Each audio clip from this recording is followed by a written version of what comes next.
So we got a pretty big deal. Yeah, as a guest today. You know me. I'm looking forward to this one. So am I. I'm looking forward to it. So you know what you got to do, right? I guess I gotta give the man the right intro, right? You got to give him the right intro. All right. Ladies and gentlemen, welcome back to the Prop Culture Podcast. I am your host, Matt Trader, and to my left is my tag team partner. Some call him a bully, but don't call him Biff Tannen, Mr. Shane Snoots. And today, ladies and gentlemen, we're about to see if you bastards can do 90. That's right, because we're going to take it to 88 miles per hour today. Ladies and gentlemen, wherever you are, get out your hoverboards, because we, ladies and gentlemen, have a very, very special guest. His name is Mr. Jason Aaron, and he is the creator of the greatest Back to the Future documentary of all times. And he's with us in the studio today, or actually he's with us via satellite. Jason, what's going on, buddy? What's going on, guys? It's great to be here. Shane, I'm excited to meet this big deal that you got coming on. Who is it? Oh, come on. I think I fumbled the intro, but oh well. Don't be bashful, man. So, coming on. So Jason, great to be here. So Jason, you know, I was fortunate enough to meet you kind of through mutual friends, the Balkans. Known you, we've communicated on Instagram a few times, and you have, like I mentioned, created the, I guess, #1 Back to the Future documentary of all times that kind of coincided with the 2015 celebration. And we want to talk all about that today, or at least a good portion of it. But before we get into that, do you mind telling our audience a little bit about yourself and what you do as a producer and a director?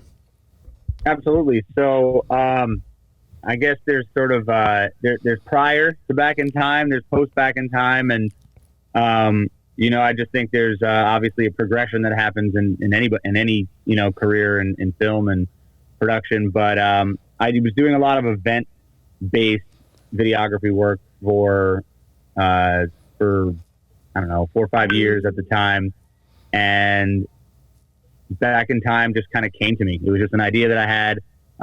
It was very similar to a lot of the work that I was doing. I was doing a lot of short form, you know, documentary style films, corporate. You know, I mean, bar mitzvah didn't matter, and that's why I always tell people that the format kind of stays the same. The content is almost irrelevant. If you have the tools, if you have the equipment, if you have a good eye, you can make anything. And that was the idea of Back in Time. I was actually working on a bar mitzvah film. I think I told you this when we talked prior, but. Just a private film that some guy hired me to make, and they had rented a Delorean, just like the one on the wall behind you. And everybody was geeking out over this car, just pulling over their cars to the side of the road, taking pictures with the car. Like, people, like, they just couldn't believe that they were seeing a Delorean in the flesh. And that was the genesis of the idea for Back in Time. And I said, hey, if I can make a 7-minute film, an 8-minute film, a 10-minute film, I could make an hour-and-a-half feature-length documentary. Why not? Yeah. And I think with every recipe, it's a little bit, you know, one part creative, one part stupid, and one part, and then a couple other parts mixed in. But that journey took 3 years of my life, from 2012 to 2015. Wow. And just although Back in Time, you know, there was definitely a you know, sort of a graph in terms of how much active time was spent on it. And then there were lulls where I was doing still a lot of the corporate stuff. But certainly the last year and a half prior to the release of the film, and then a few months after, it was almost all Back in Time all the time. You know, with a project like this, it's funny when you watch the credits at the end, there's names after names after names after names. I can tell you that I don't even know. I mean, we listed all our Kickstarter. There was like certain levels of Kickstarter backers that are in the credits, but even people who actively worked on the production of the film, like I don't even know everybody. You know, it does take. It's true, and I mean, it does take a village in some aspects. I mean, you know, you've seen the credits of any feature film, but I say that, but then take a step back and say, yet I also touched every aspect of this film. I mean, every decision that went into it. We did crowdfund the film with 2 different Kickstarter campaigns. So just leading up to it, the amount of work that went into fulfilling Kickstarter rewards is huge. It's funny.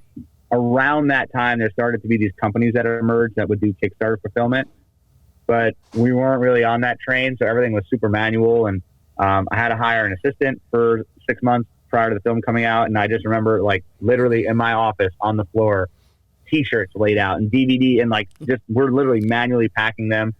I'm jumping around here, but we gave for the backers, they all got a digital link to watch the film on Vimeo, and our distributor was really cutting it close, and he sent us they sent us a list.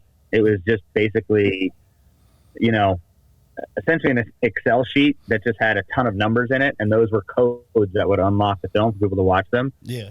And we're like, well, how do we send these out? And we're like, well, we'll just email them to everybody. And we made a form email, and I was having my assistant copy and paste to every backer their code. And it was over 3,000 backers. So essentially what we realized is we have to send 3,000 emails the day the film came out. And even as quick as you could possibly do it, just hit copy, paste, copy the email address, copy the code, and send it. Like you could only do so many in a minute. Yeah. And we did the math. We did the math, and we're like, this is going to take hours. We're screwed. And I literally had to call one of my best friends who was a computer programmer, and I was like, hey, man, can you write me a script that will mine this Excel document and send out all these emails? And he's like, yeah, sure. So like that was literally on the day. Like this is in real time as Back in Time's coming out. So that was a crazy thing. What day was it released? What day was it released? October 21st, 2015 was the day that Marty goes to the future. Yeah. In Back to the Future Part 2. I was pretty sure that was the date you were going to say, and so you spent 3 years working towards that date. Obviously, that will be the release. Yeah, which is, you know, I think that a lot of what we did for this film, it was just a really cool snowball effect. Like people got behind this date and the movie, and October 21st is like a cultural phenomenon. Oh, yeah. I love taking credit for making this great documentary and everything that we did and everybody that we got. But I think the thing that I take the most credit for is that was actually a day one decision that back in 2012, when nobody was talking about Back to the Future, it was, you know, it was the 27th year, you know, Back to the Future. Yeah. I kind of had the idea and the sense that October 21st, 2015 would be a really big deal. Yeah. And to start that early and make a documentary leading into that day, that was the plan. Everything else that happened, I mean, there was luck involved. There was just, you know, the right thing and the right person, the right place, right time. You know, obviously the biggest name in our film is Steven Spielberg, right? Yeah. Like That's what I was going to say. Michael J. Fox.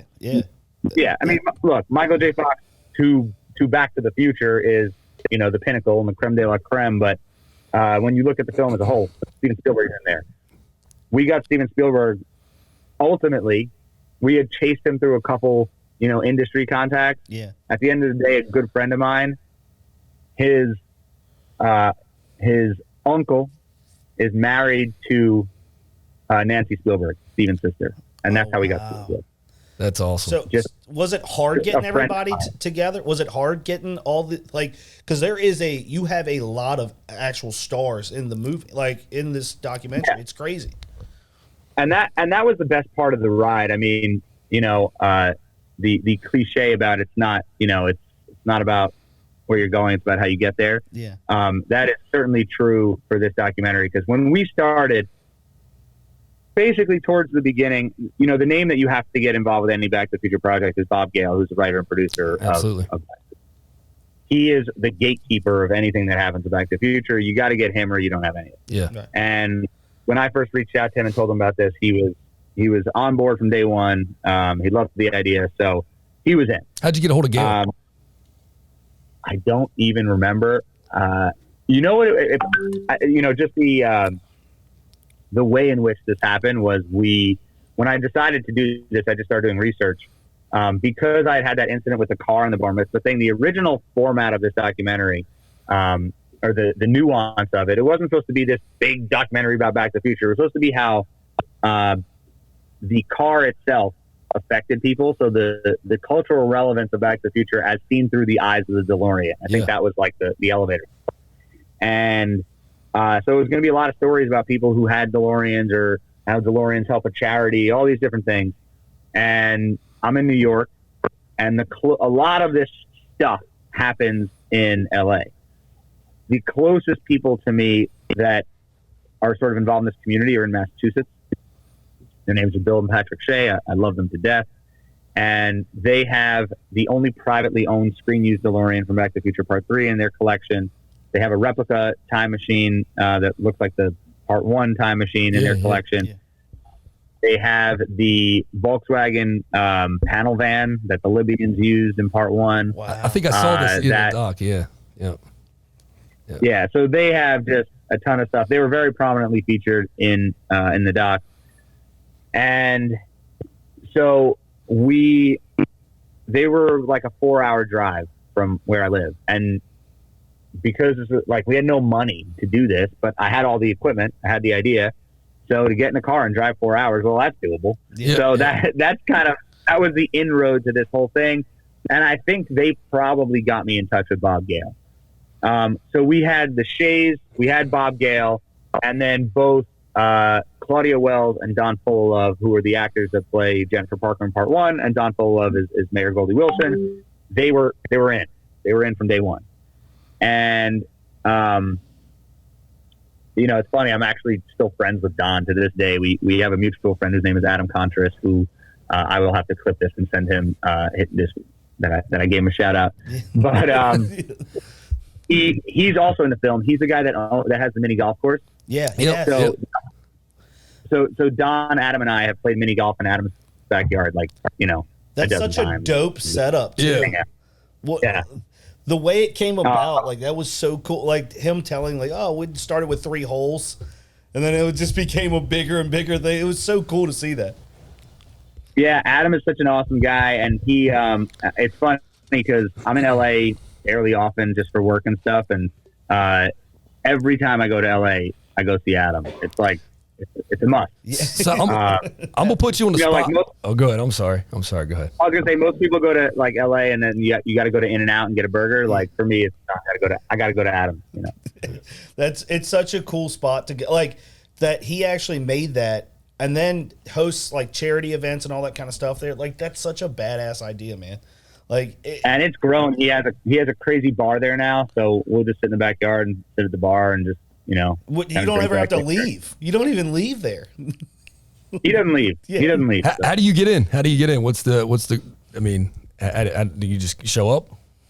You want an invite? You let me know. I would love that. Actually, I was just talking to my kids and my wife about going out there in the next probably year or so. My son's all into the movies. They're all obsessed. So we were talking about that. I'm gonna put you on the spot real quick though. You said you're friends. I'd love. You said nothing's off limits. So you said you're friends with Claudia Wells. Yeah. Who's the better Jennifer Parker, Claudia Wells or Elizabeth Shue? Because I know Claudia and I don't know Elizabeth. Listen, it's to me it's the original. I think there was a lot of stuff in Part 2, and bless Bob and Bob for figuring out how to make a movie when you don't have the participation of Kristen Glover, when you have to recast your main female lead, and they did a great job.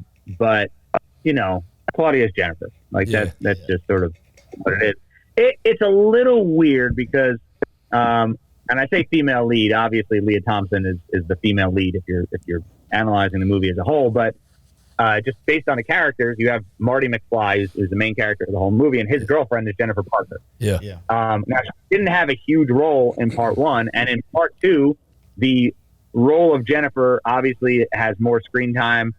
There's all the stuff that, when she comes home and they're in the future. So I think it's unfortunate that Claudia wasn't in the movie because, clearly she would have had just a bigger role there. Who knows where her career goes after that. But, the original's the original. So... I give it to Claudia. Yeah. I give it to Claudia.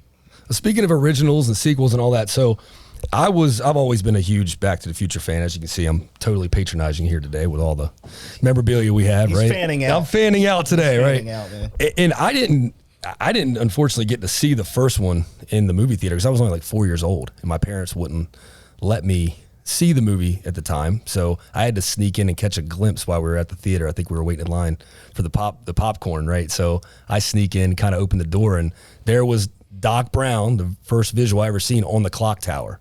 And I was like instantly captivated by that moment. The next one I saw in the theater, number 2, and I've been obsessed with the films ever since. 2015, as you mentioned, that October 21st date has been ingrained in my mind, I think, since I left the theater that day. You know, and I'm sure the same goes for you. You, as not only the producer, but as a fan, you know, how do you feel about the movie before you started shooting the documentary? What does the movie mean to you? Well, I think a big thing, if you're going to make a documentary about anything, is you have to love it, because, you know, documentary filmmaking is a passion. You know, if somebody came to me tomorrow with a great idea for a documentary and it was a 2-year project and they wanted me to work on it, but I had zero connection to whatever it was, it would be a tough sell, especially after going through Back in Time for 3 years, because I think there's so much that goes into it, so much time. And, you know, anyone working in film and television, you know, everything you do is short term. Even if you work on American Idol for 25 years, you know, or 20 years, yeah, has been around. Like, there's breaks, you know, it's a season. You work for 10 weeks and then you're done and you take some time. A project like this, especially doing it, you know, in a somewhat of a small budget. I don't know how you want to, you know, kind of label that, but doing it independently, it's 24/7, 365 for as long as the project goes. So I think you have to love it. So to get back to your question, it was always my favorite, certainly my favorite trilogy, certainly my favorite time travel movie. Yeah. Was it my favorite movie of all time? I mean, I don't know. I probably never thought about movies so much in that, like, you know, where I had to make my top 10 list. You know, is it Jordan or LeBron second, or, you know, the other way around? Yeah, so yeah. I don't know that I ever did that with films. I think now I'm certainly biased. I mean, as long as I live, this will be a thing that I did. So I guess I have to say now it's my favorite. But favorite trilogy is easy, because there's nothing else I think that even comes close for me. And I mean, as a kid, I have a crazy story. I remember I had one of those My First Sony, you know, the red, and it had the microphone, you could record into it. And I remember bringing it to school one day, and I had this friend named Andrew, and we were probably 8 or 9 years old, and we sat there. We're about the same age, so Back to the Future had sort of been out there already, but we actually sat line by line and recited the movie and recorded it into like a My First Sony. I wish I had the tape, because that would have been invaluable while I was doing this. I don't, obviously long gone, but I mean, that's how much I love Back to the Future growing up. Like, this wasn't just like I saw a cheap way to make a documentary because I thought Back to the Future would be cool. Like, no, I loved it. And I think that moment for me when I made that bar mitzvah thing and saw these people taking pictures with the car was that I didn't realize everybody else loved it like that. You know? Yep. You know, I could like pistachio ice cream, doesn't mean everybody else does. I think with Back to the Future, I kind of got the sense that everybody was as moved about this car and its cultural phenomenon and Back to the Future as I was. And that was kind of one of the, you know, moments where I said, yeah, I need to make a documentary about this. Yeah. As a filmmaker, looking at it from a film perspective, what's like your favorite scene, or you think it's probably one of the most pivotal parts of the movie for you? So Back to the Future 2 for me, especially when I was younger, I'm a huge tech nerd. I mean, I probably, you know, most people get into film because they love the art and, you know, they want to tell stories. Like, I literally got into filmmaking because it was the best way to convince my wife at the time that I should be allowed to like buy expensive cameras. I mean, this is absolutely true. Like, I thought cameras were so cool. I wanted to get cameras, and it's like, well, you can't spend all this money on stuff. And it's like, well, if I'm making money with it, then I can spend money on it. I mean, that's kind of how, how I got into all of it. I like the way your thought process works. Yeah, you know, you gotta play the game, you know? Exactly. So, and that's literally how I got into film and production. And, you know, I think that's, I think, you know, story obviously grew afterwards and stuff, but that was, you know, for me, kind of how I got into it. Yeah. I tell you, for me, it's funny you mentioned Back to the Future 2, because as great as the first movie was, Back to the Future 2, to me, was that even that much more special. And I don't know, it's because it's the first one that I ever saw in the theater. But I've always kind of, I've always compared Back to the Future to like our version of the Wizard of Oz. It's like our generation's Wizard of Oz. And when Marty first walks into the future, that very first time, I've always kind of equated that to Dorothy walking into Oz from Kansas for that first moment. It was like that elaborate scene that transitions from one world to another. Although he was already in the future at the time, it was just that scene was just so elaborate. But I tell you, of all the scenes for me, I think my favorite probably, and this is so random, is the chalkboard scene from that same movie when, he goes and finds Marty at the graveyard because he realized, what had happened with the timeline. And then, he's sitting there explaining to Marty how, the timeline skewed and tracing back where everything, went wrong, and just seeing that explanation and then Marty's expression on his face of when he realizes how his greed could potentially ruin the world. I just thought it's such a powerful scene to me. But that's my thoughts. That's very interesting. And I realized I didn't nail down which part of part 2 is my favorite. A lot of interesting stuff you just put in there. First of all, I've never heard the Dorothy comparison. I think it's phenomenal. So if I can go back in time again, I'd somehow get that into the film. But we can make it happen. Awesome. I don't know that I have a favorite scene. Like, I can't narrow it down to like that's the moment. I think that part 2 had a lot of thematic things that hit me the right way as a kid because it's things I was so into. I'm a huge sports fan. I think the whole almanac, the concept of the almanac, all the scenes, how Biff gets rich, I love that. Like, to me, that's great. It's a great piece of writing. It's a great sort of storyline. And by the way, Gray's Sports Almanac has been used in references in TV and film a gazillion times since Back to the Future. It's almost when people talk about sports, like, what are you going to go get the sports almanac? And like, it's a part of like life, like that, that silly movie concept has, absolutely, lasted over the last, almost 30 years now. And then, it's the graveyard scene, and then the scene. I like the chalkboard scene. He's drawing. He's like, well, this is there. We're here in 1985, and then there's alternate 1985, and there's that's a great Christopher Lloyd scene. When I saw the movie as a kid, that scene kind of scared me. The score, Alan Silvestri's score in that part, and it's one of the only parts of the film that's truly dark. They're in. I think the only light in the scene is like a flashlight. So I was kind of scared. That was definitely a little for me. I think when Marty walks into the future, that was a play on part 1 where Marty walked into 1955. So same location, obviously redressed, and those scenes in each of the movies. Oh, and then they have the same thing in part 3 where he walks into the Old West.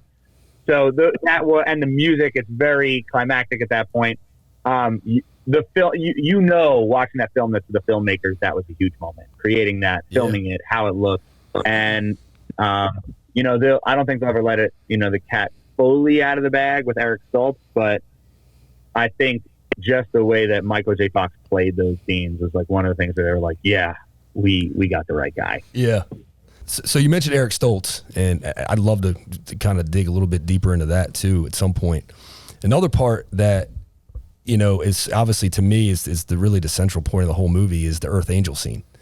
That to me, I mean, is the most pivotal point. I mean, everything culminates to that one moment in time, and I can get into the fact of how genius it was for number 2 to go back into the first movie and all that stuff. But one thing I want to ask you, and I'm all over the place, and Shane and I are always all over the place, like you mentioned, but is there a moment in your life that is that Earth Angel moment? Where if you weren't there at that one moment in time, your life would not have been the same. Do you have that Earth Angel moment? I mean, it is probably something with Back in Time. I mean, Back in Time absolutely changed. It changed the trajectory of my life, I think, professionally for obvious reasons. Yeah. But even personally, like just kind of how it played out, the timing of it. Back in Time came out. I was married for 11 years, and then like kind of at the tail end of when this project came out. I got divorced like a year later, and that kind of changed my life, obviously. So I think if when we're going to go up to 30,000 feet and look down and see the big view of the whole thing, I mean, this project was definitely the big thing. I mean, I think even, it's funny because I talk about this all the time. Like how big this got was truly nothing we could have ever imagined. Yeah. The kind of press that this movie got. We were in everything from National Geographic to Playboy, and everything in between. Like why Playboy wrote an article about this, I'll never know. Or National Geographic. Like, no wildlife was used in the making of my film. I don't get it. But hey, we rolled with it and we took it. And so I remember I did a podcast in South Korea. I think I might have told you this. Yeah. Wow. A podcast request came in, and there was somebody on the line, and then they translated everything for me. And like, I wanted to see it so badly. I don't remember how, or somebody sent it to me, and like they just like had me subtitled for everything that I said. Yeah. And it's just like, wow, the reach of this is absolutely huge. And it's sort of tough after you do something like that. And I'm also a musician, and I know a lot of musicians go through this. Like, how many bands come out and their debut album is like gangbusters, Yeah. And then how do you top that? How do you get back to that moment? How do you, and I think that's a difficult thing to deal with as you go through life, because, a lot of life trajectories are just straight up, it starts at the bottom, and the next thing and the next thing and the next thing and the next thing. And it feels very linear, hopefully in an upward progression. Yeah. And that works.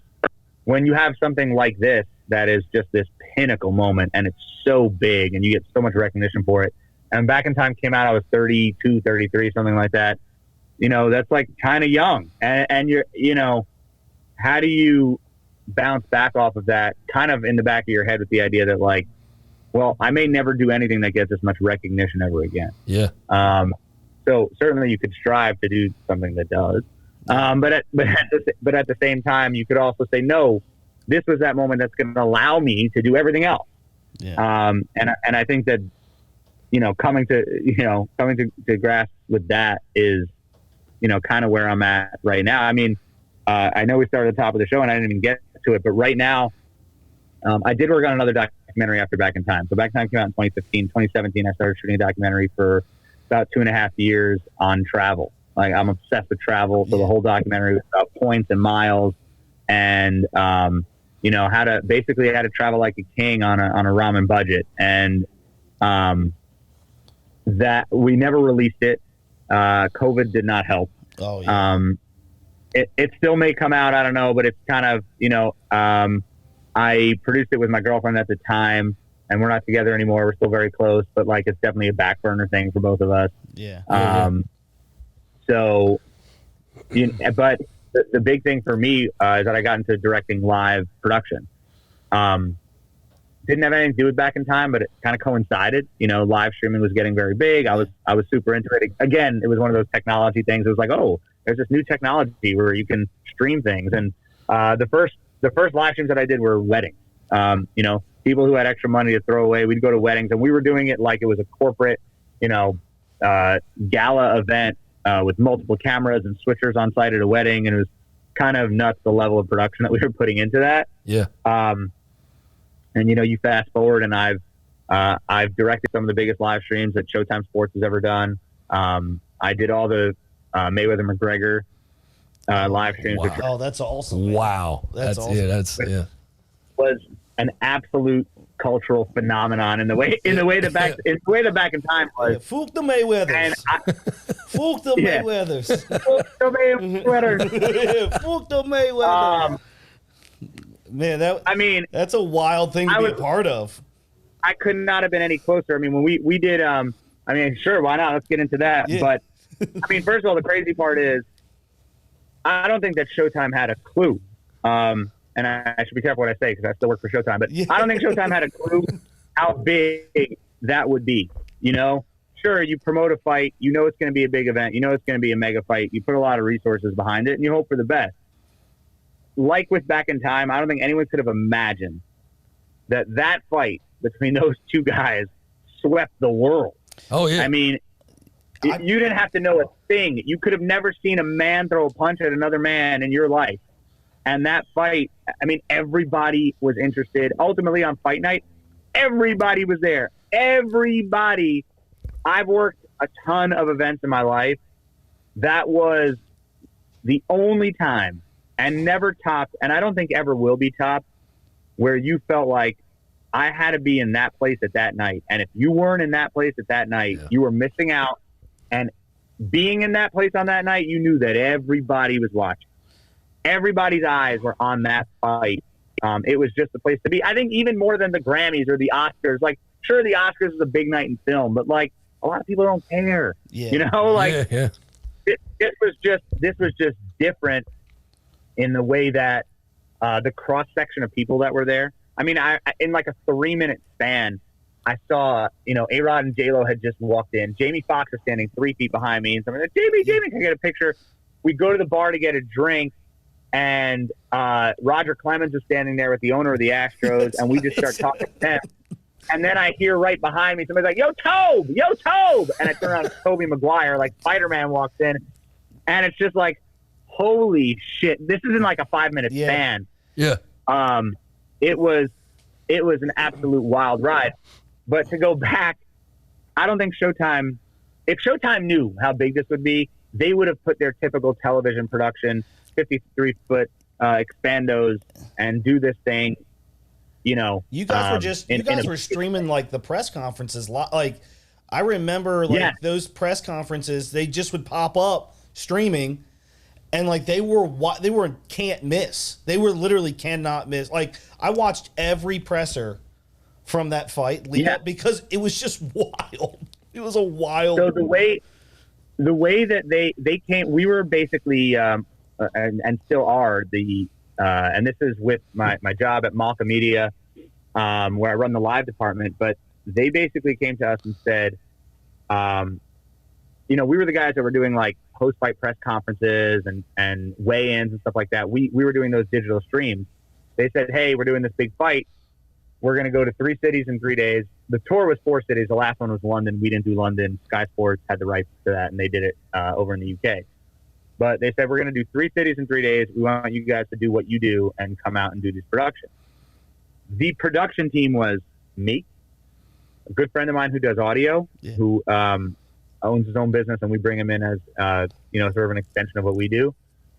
And a guy, Jim Portella, who is still with Malka today, but at the time was like barely out of college. And his live stream experience is if I said, press the 1 button, that's camera 1, press the 2 button, that's camera 2. Like, that's it. Yeah. That was the crew for this press tour. That's insane. You know what's crazy, though? It's probably, for you being in that position, it's can't miss. Like, every second, you're probably like loving every second of having McGregor and Mayweather up there just rapping for, 30, 45 minutes. I mean, it's exhilarating, but like the amount of stress and there were a lot of new elements, things that we do today that are completely second nature to me. Yeah. That at the time we had never done before.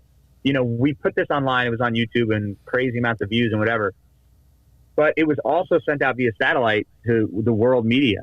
So we were now interfacing with the satellite company. Like, I didn't know anything about this. Like, when did I ever work with satellite trucks? And like, now it's old hat for me. I have the satellite guy from one of the biggest satellite companies on speed dial. We talk all the time, and we speak the same language now. But back then, we were feeding IMAG in these arenas. So like our cameras were going into the stadium television screens and stuff like that. And like, we had no experience doing this. Our equipment was great, sort of prosumer gear, but like not meant to be feeding stadiums and trucks. And so we were just, all right, let's get this adapter and this splitter and send out of that output. I mean, the creativity that went into like how our signal flow. I mean, it was absolutely nuts. But Toronto was that moment. The first stop was LA. Yeah. And we did LA. And I remember we had like no time in LA. We had to get to Toronto, but we stopped to get food. and we're sitting in like this sports bar eating, and on every TV is the footage that we just shot. Oh, that's like that's awesome. Yeah. And it's like, what the hell? And like that moment, that's a great moment.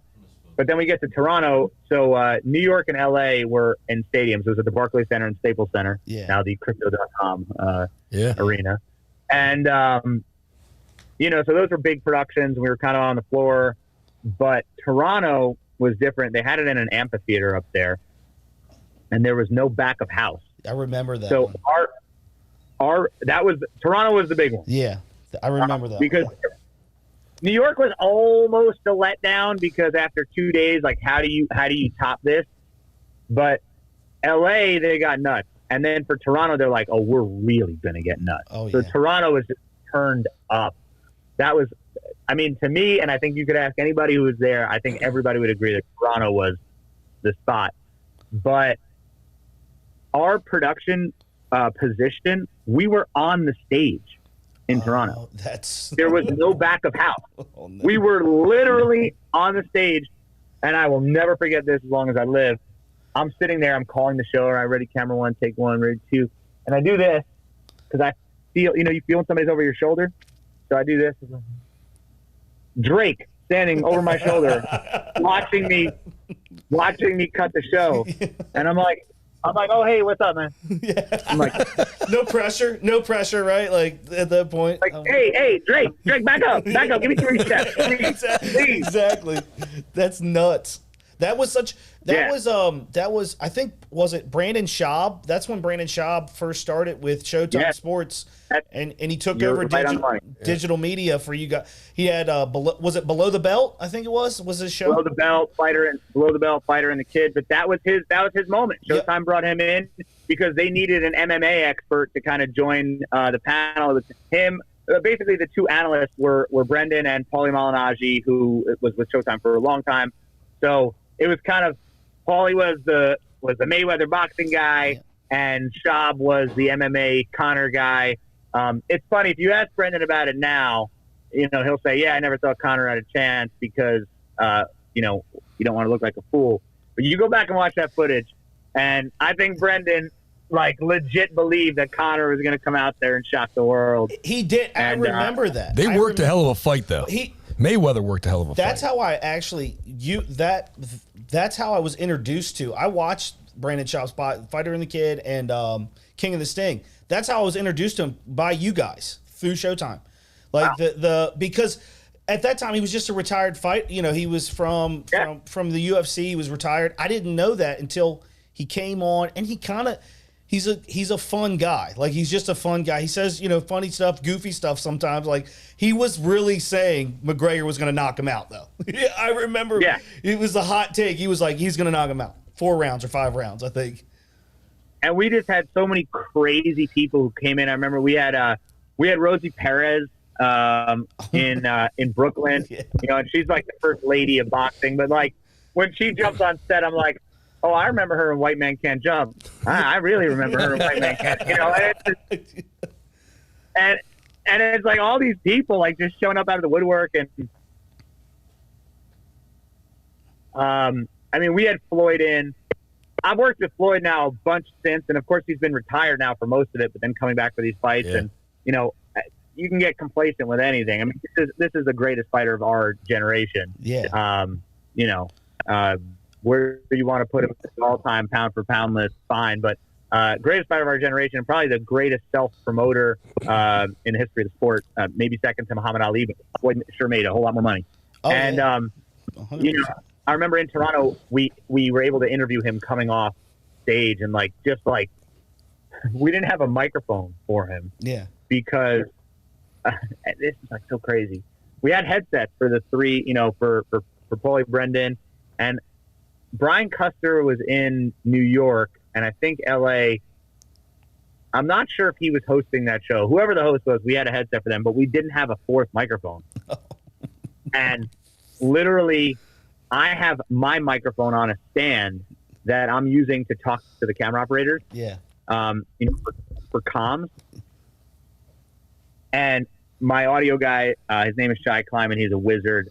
Literally in real time, grabs my mic pulls the cord out, grabs an XLR cable, plugs it into a mixer, reroutes it, adds it to the mix, and like dives to Floyd Mayweather to like hand him the microphone so he can get him in. Like, it was bananas what we went through with that. But that fight, I mean, it's funny we're spending so much time talking about it because I think it is so similar to what happened with Back in Time, in terms of just sweeping something up in a cultural phenomenon and then watching it. You know, obviously the term nowadays is just go viral, but that's what it. I mean, this is viral in the early. You know, it's not that long ago. It's 2017, but I think viral is different now. There's so much content out there. It's hard to cut through the noise. I always use the example of, you know, these television talent shows. Like, there's a gazillion television talent shows now.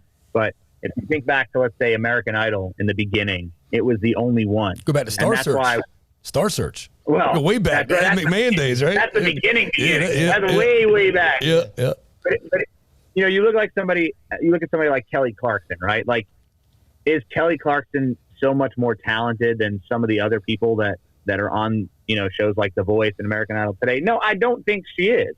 And I'm not taking anything away from Kelly Clarkson. I'm just saying that there are other people that are equally as talented. They're just as good singers, you know. Yeah.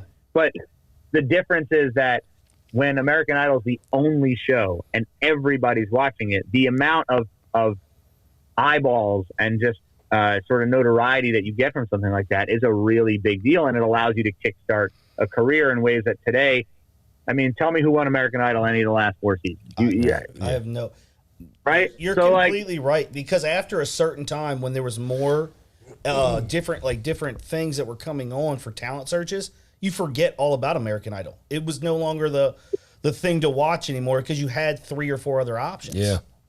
Yeah, I mean, America's Got Talent, I think, overtook that show at some point in terms of like the best talent show. Yeah. And I think The Voice probably became, you know, even just in the niche of the niche of the niche of singing shows, The Voice probably overtook American Idol too. So, you know, and I couldn't name a single person that won The Voice. I couldn't name one, but I know it was a big deal, you know. And then dancing shows, you know, you end up with like Dancing with the Stars, and then So You Think You Can Dance, and there's just so much noise, and it's hard to cut through. But with Mayweather McGregor, you have this super mega fight, and I think Brendan's actually the one who said this, or the guys from Morning Combat. I produced that show for a long time, and the idea is that you have this fight with these two fighters who are super polarizing,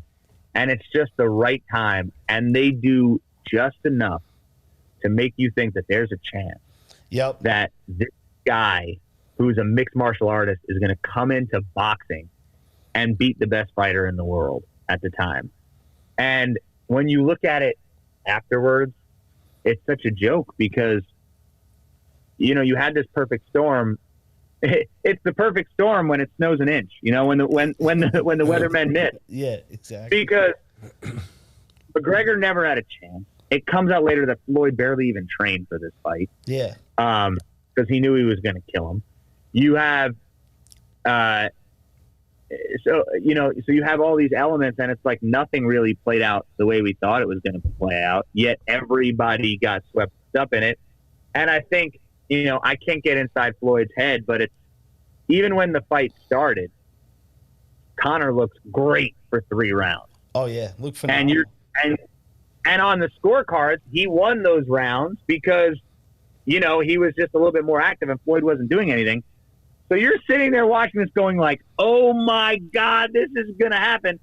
And then you have this press tour, which just epic trash talking, like all time trash talking. And Conor was because Floyd throughout his career had been, you know, especially when he goes from Pretty Boy Floyd to Money Mayweather, like he was the guy who would trash talk, and Conor destroyed him, made him look like the bully on a schoolyard playground, and it's like, wow, you know, this young punk MMA guy's gonna trash talk Floyd Mayweather. What's gonna And then just as the fight progresses, like Floyd just waits for this guy to gas out and then just destroys him. Oh, it's so funny though, because his patience not even just with the fight, like during those pressers, I mean, there was so many things said about Floyd, and he just didn't even, it was like, didn't phase him at all. His heart rate probably was just an even keel.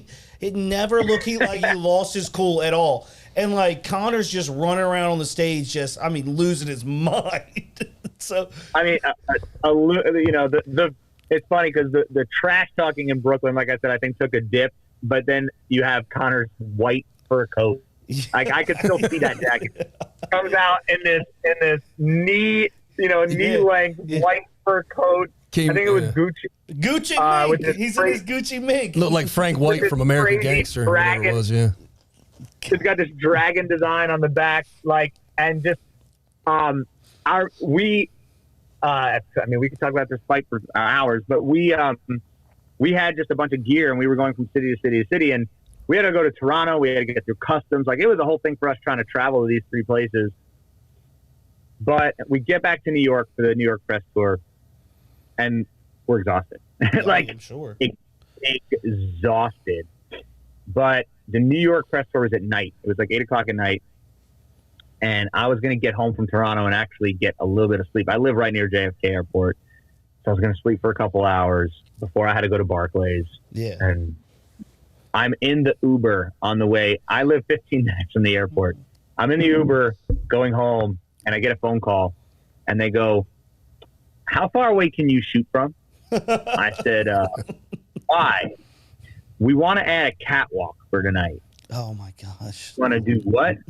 Well, we want to add a catwalk, so all the cameras would have to be behind the catwalk, so you'd be about 200 feet away. Oh, my God. And I'm like, we don't have lenses that can shoot that far. Like, that's just not in our, and, you know, it's funny, today we use broadcast television lenses that are, the Fujinon zooms that are just meant for television broadcast. Yeah. At the time, I didn't know a thing about these types of cameras and lenses. And we were using a C100 for this press tour, but we had to then go and get these crazy long photo lenses that you'd basically shoot a gazelle on a safari with, because we were so far away, and we needed bigger tripods, and we're worried about lens and like all this stuff, and it's happening in absolute just real time. And that's one of the exhilarating things about like filmmaking, documentary, doing live. I mean, that's why I love live, because it's like you get no do-overs. You're locked into these pressure situations, and it's just, I thrive on it. So I got a question for you. Looking into the future, right? What are the chances that we get the next version of the Mayweather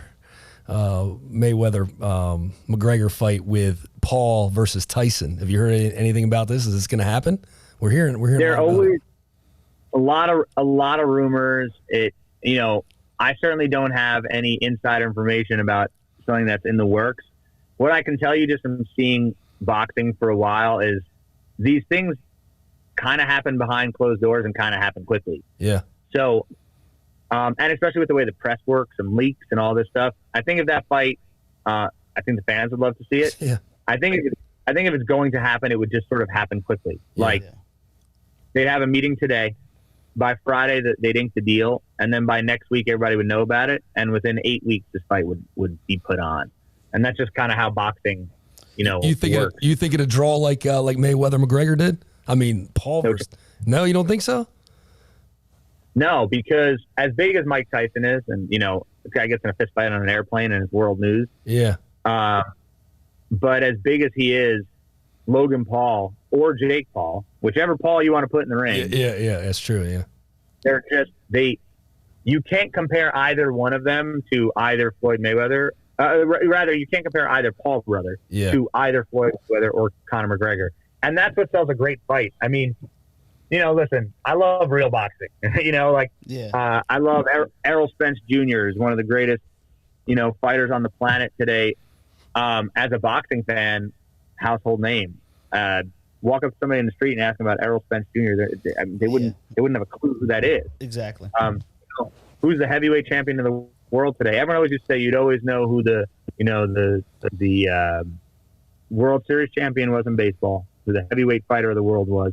And there's one more that was sort of like always in the public vernacular. Today, that's completely gone. Like I said, so much noise, so much content out there. that it's hard to kind of make that thing so big. But when you have, selling a great fight, both sides have to be great. Yeah. Like there's, and when they are, you had the best UFC fighter, the top pound for pound fighter in UFC fight the best pound for pound boxer in this last decade. That's never going to happen. Yeah, 2 decades. Yeah. So you will never replicate that. And plus, the trash talking. Everyone hated Floyd going into it, and they wanted to see Conor knock him out. But the trash talking on every level just added to it. And some people sympathized with Floyd after the fact, being like, you know what? This guy's a boxer. He's going to stand up for boxing, like what boxing really is. Yeah. So it was kind of like Floyd he kind of won some people back over, being the boxing purists were like, this MMA guy's going to come in here and think he can beat him. It was kind of crazy to see that all kind of to come together. But I wanted to touch on the fact that after that fight really started for you guys, the streaming services, like the streaming the shows. Like you guys had after that, you guys started to get a really big presence on YouTube and all that stuff, in terms of shows and coverage on that kind of end. Can you speak about that? Like what I didn't see numbers. Yeah, and that's the thing. It is very hard to quantify because, well, some of it's not.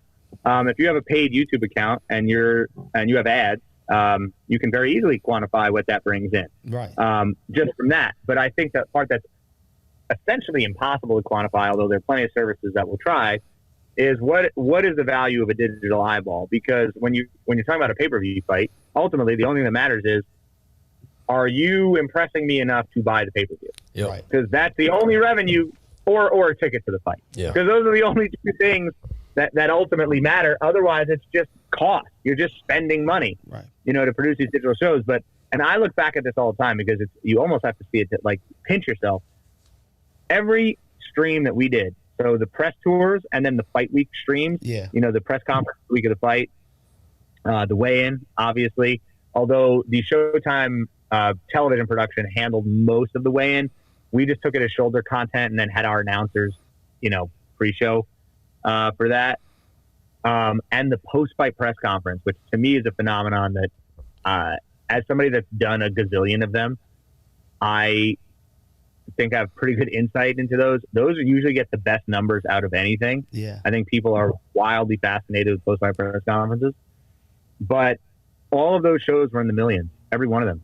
I think LA had 4 million. And when I say in the millions, that's just Showtime's stream of that. Yeah. It was taken by other networks and streamed. Those are in the millions. We put it up on satellite. You never know what networks put it out and then how much that was seen. So it was, the eyeballs were huge, and, it's grown. To try to touch the Mayweather McGregor numbers, like, you can't. So it's just a different metric. When we get things up into the couple 100,000, that's a great sign, for something that's that. Wilder Fury. Yeah, that's a big one. That heavyweight trilogy. Now that was on multiple networks. So Showtime had the first one and Fox had the other two. But I think for Wilder Fury 2, that fight had a ton of buzz because of how the first fight ended in a draw. You had these, again, it was two polarizing guys who love to talk trash, and these were the heavyweights. The heavyweight division is back. You had a 6'7" guy fighting a 6'9" giant, and from two just could not be more opposite sides of the track. Oh yeah. The American and the Brit, and it was that came. I want to say it came close. I mean, to the boxing fans, certainly you'd say like, yeah, that was it. But if you just look at it from an overall culture perspective, like how did it affect general society? Can't compare it. So Jason, to kind of just circle back and to bring the whole conversation full circle, we're talking right now about recreating magic, whether it be with Mayweather and McGregor or, Logan Paul and Tyson, whatever that is. And speaking of recreating magic and back in time, what are the chances, and I kind of already know the answer to this, that we will ever see a Back to the Future remake, reboot, something like that along the way, sequel? Speaking on behalf of those who can make it happen, zero. Yeah. And they hold firm to that. I think, and listen, the way that COVID played out kind of sucks, but the Back to the Future musical, which debuted in London, that was probably the closest thing you'll get to it. Yeah. And the irony is that Steven Spielberg and Robert Zemeckis are the two people that would kind of have to make this happen. Yeah. And they're not starving for money, neither one of them. So,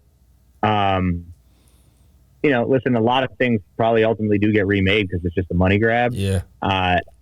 When those are the names that you're talking about and they don't need the money, yeah, and they don't want to do it, I just don't think it's going to happen. Yeah, I'm so conflicted on it myself because I'm one of those guys who just always want more of things. Like they're going to make Indiana Jones 5, and I'm like, you can make 7, 8, and 9 too, and I'll watch those too, right?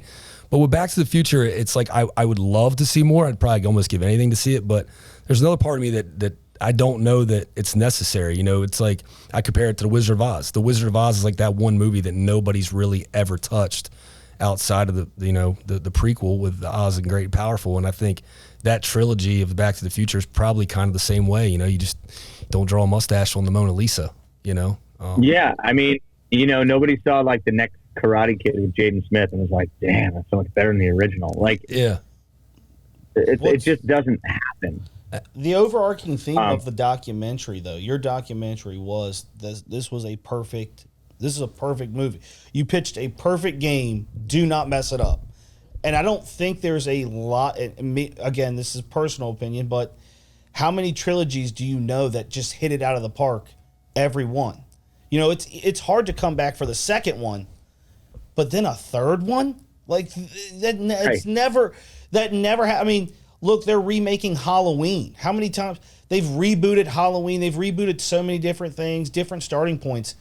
Like you said, I don't think there is any want to mess up something that is there. You're going to mess it up no matter what. If it could be a home run, it's just not going to be that home run. Yeah.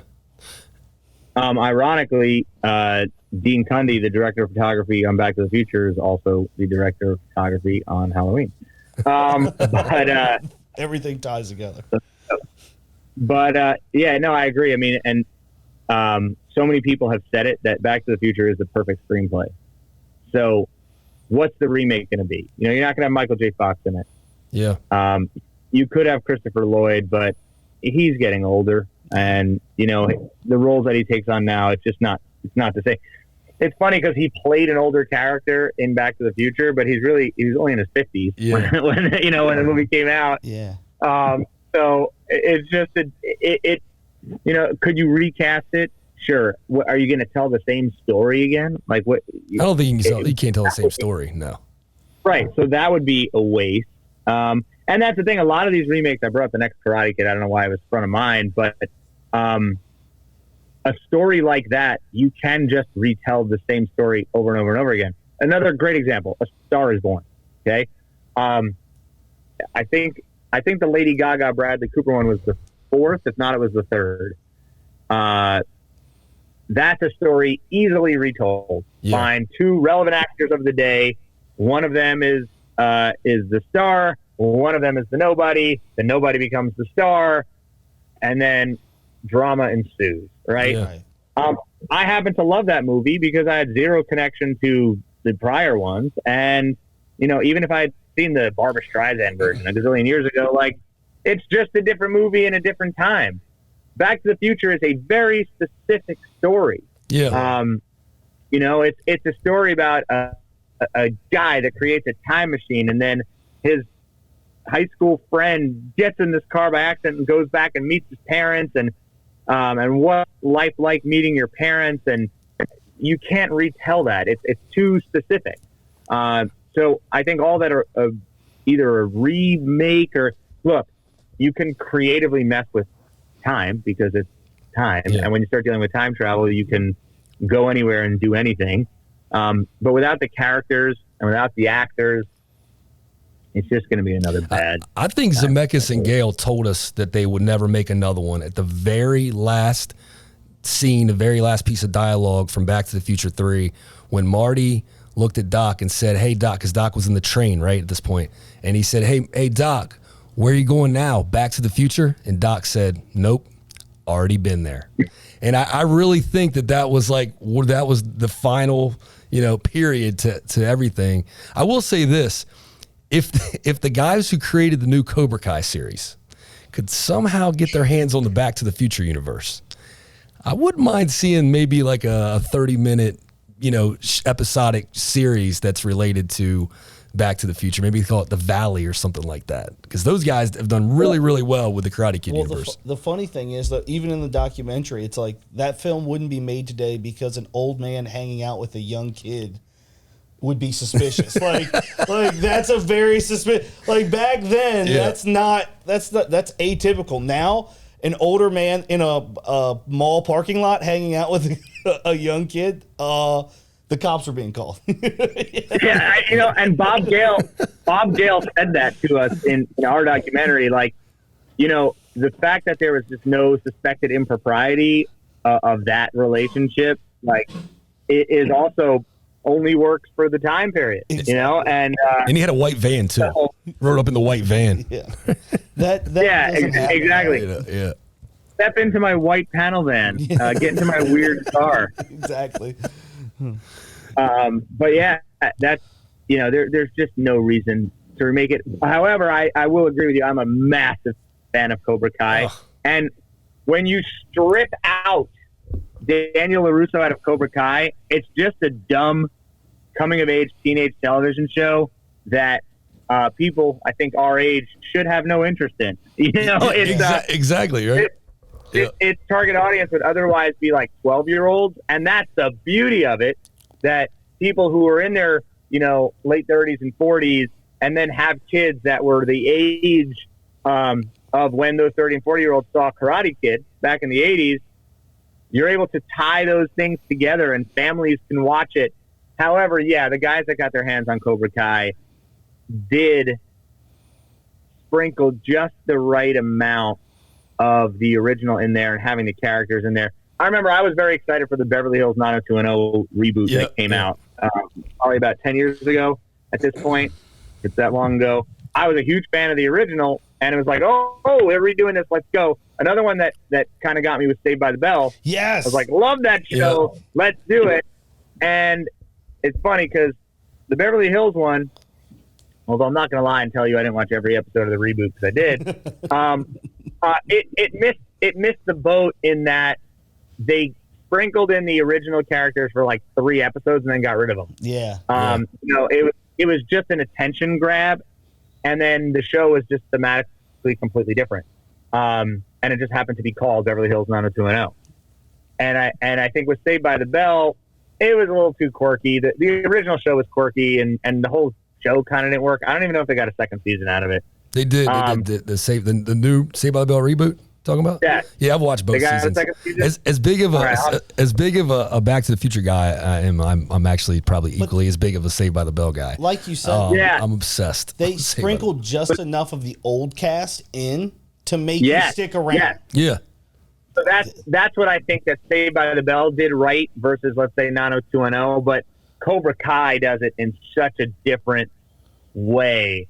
Really using Johnny Lawrence and Daniel LaRusso as the main characters of the new show as well as the old show, and it just works. I mean, Ralph Macchio was like 18 or something when Karate Kid was filmed.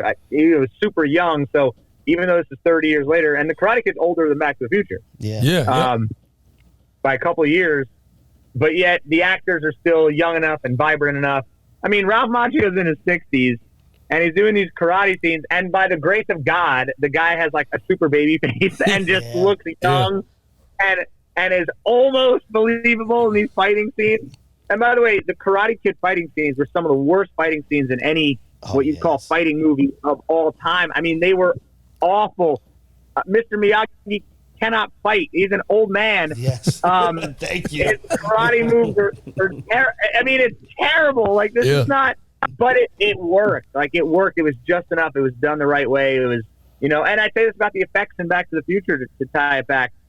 One of the reasons I've always said this, people have asked me why I think Back to the Future holds up so well, is because even though it's a sci-fi movie, it wasn't overly sci-fi. I'm not a huge Star Wars fan, but Star Wars takes place in a galaxy far, far away, right? Yeah, you need to like create this. You need to create this world. I think the great thing about Back to the Future is it does a great job of keeping reality really grounded and making the movie believable because of that. Everything seems like it could be real. As a kid, I always figured I'd find the DeLorean time machine. Like, it felt very, very, very real. And doing that in a 1980s movie required them to not have a ton of special effects. ILM, who did sort of the car disappearing, making something disappear on film, I mean, that's a trick as old as time. You have two plates, put them on the other, and you remove one. It's easier to do now even. So they did that. And in 2 and 3, they added some more special effects, some of the hoverboard stuff with the floating hoverboards. But even with the hoverboards, and Bob Zemeckis talks about this, they did a lot of stuff. They mixed special effects with practical effects so that the shots just work because, you have a practical effect, the hoverboard will stay on wires, and you're seeing that, so it looks real. Then you sort of get the special effect.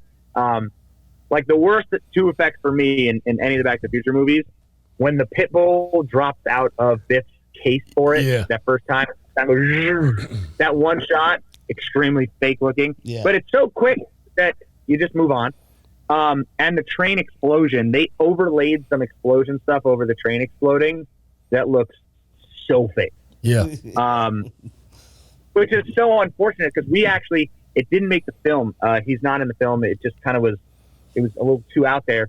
But we interviewed one of the special effects guys that worked at ILM and did all the Back to the Future 3 stuff. And he talked about how they went up on the mountains and they built, there are pictures floating on the internet where you could see this,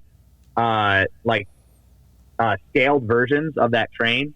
So 1/8 version, whatever the number was. I don't remember. I don't even know if it told us.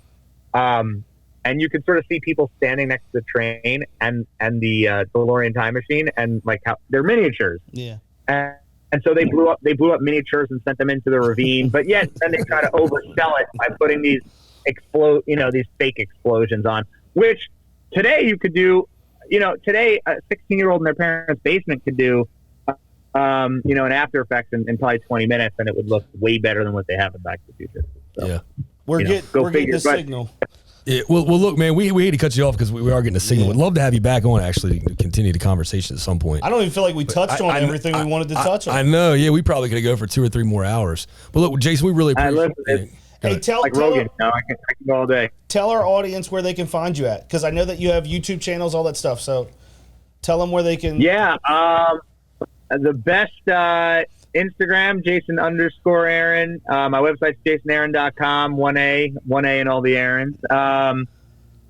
Where else? Malcolmmedia.com if you're interested in what I do there. I'm out there. You can find me. IMDb. I'm there.